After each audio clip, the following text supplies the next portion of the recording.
దేవుని నామన్న అందరికీ నా వందనములు. బైబిల్లో ఉపవాసం ఉండి ప్రార్థన చేసి గర్భఫలాన్ని పొందుకున్న స్త్రీ అన్న. ఆమె ప్రవక్త అయిన సమూయేలుకి తల్లి.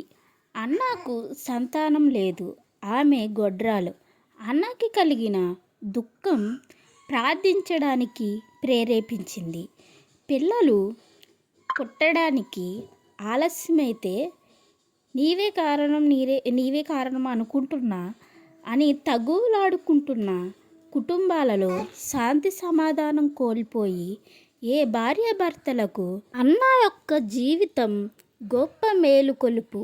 అన్న బహు దుఃఖాక్రాంతురాలై దేవుని సన్నిధికి వచ్చి బహుగా ఏడుస్తూ తనకున్న అక్కరను దేవునికి తెలియజేసింది. తనకు ఒక కుమారుణ్ణి అనుగ్రహించమని మొర్రపెడుతుంది. దేవునికి మనకును గల వ్యక్తిగతమైన సంబంధాలే మన ప్రార్థనలకు జవాబులు తీసుకొస్తాయి. అన్న ఆయన ఏమై ఉన్నాడో గ్రహించగలిగింది.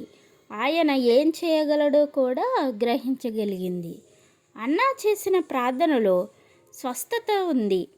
కుమారుణ్ణి అనుగ్రహించమని అన్న తన ప్రార్థనయు ప్రతిఫలం ఇస్తాడు అని విశ్వసించి తను చేసిన ప్రార్థనకి సమాధానాన్ని కూడా పొందుకుంది. శ్రేష్టమైన బహుమానాన్ని దేవుడు అనుగ్రహించాడు. అన్న తన కుమారునికి సమూయేలు అని పేరు పెట్టింది.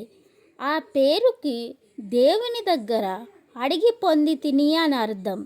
దేవుని సన్నిధిని అడిగి రోధించి పొందుకునే బిడ్డలు అత్యంత ప్రయోజకులయ్యే అవకాశాలు చాలా ఎక్కువ.